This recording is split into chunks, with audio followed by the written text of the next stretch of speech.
Usiku kucha amefikishwa Central Police.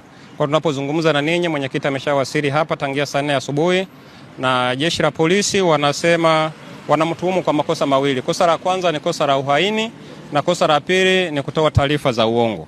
Kwa tunasubiri jeshi la polisi wakamilishe taratibu zao kwa maana ya mchakato wao wa ndani, halafu watampeleka mahakamani. Kwa sisi kama chama, nina wito tu wa aina mbili. Mosi, kwa mawakili wote wa chama nchi nzima kokote kule walipo, mwenyekiti yuko ndani na tuna changamoto hii. Kwa hiyo tunawaomba mawakili wote kujitokeza, tuwasiliane nao, tufanye logistic kwa ajili ya kumtetea mheshimiwa mwenyekiti wa chama ambaye ana kesi hiyo ya uhaini kwa mujibu wa jeshi la polisi.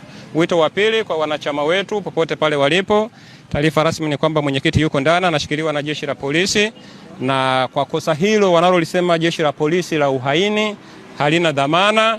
Kwa naomba wafahamu kwamba mwenyekiti wao yuko ndani.